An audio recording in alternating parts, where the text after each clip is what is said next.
બેટ દ્વારકામાં યાત્રાધામ સહિતની જગ્યાઓ પર ડિમોલેશન હાથ ધરાયું। બારાપર વિસ્તારમાં મેગા ડિમોલેશન હાથ ધરાયું છે। દ્વારકાધીશ મંદિર નજીક વાહન વ્યવહાર પણ બંધ કરી દેવામાં આવ્યો છે, તો યાત્રિકોને હાલ બેટ દ્વારકા દર્શને ન આવવા સૂચના છે। મેગા ડિમોલેશનના ભાગરૂપે પોલીસ બંદોબસ્ત ગોઠવાયો છે।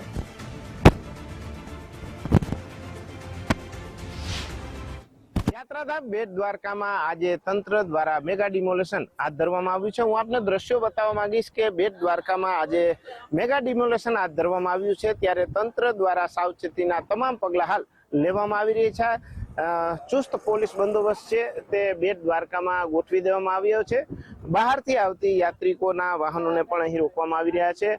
બેટ દ્વારકામાં સલામતીને ધ્યાને લઈને ચુસ્ત પોલીસ બંદોબસ્ત છે તે બેટ દ્વારકામાં ગોઠવાયો છે। જિલ્લા પોલીસ વડાના માર્ગદર્શન હેઠળ અહીં મેગા ડિમોલેશન હાથ ધરવામાં આવ્યું છે। જિલ્લા વહીવટી તંત્ર પણ ખડે પગે આ મેગા ડિમોલેશનમાં કામગીરી કરી રહ્યો છે। ત્યારે આજે વહેલી સવારથી બેટ દ્વારકામાં ફરી એક વખત દાદાનું બુલડોઝર ફરી વળ્યું છે અને વહેલી સવારથી ગેરકાયદેસર બાંધકામો પર તવાઈ તંત્ર દ્વારા હાથ ધરવામાં આવી છે। કરોડો રૂપિયાની કિંમતની જમીન પરના દબાણો તંત્ર દ્વારા આજે દૂર કરવામાં આવી રહ્યા છે। ધર્મેન્દ્ર ઉપાધ્યાય, ગુજરાત ફર્સ્ટ, દ્વારકા।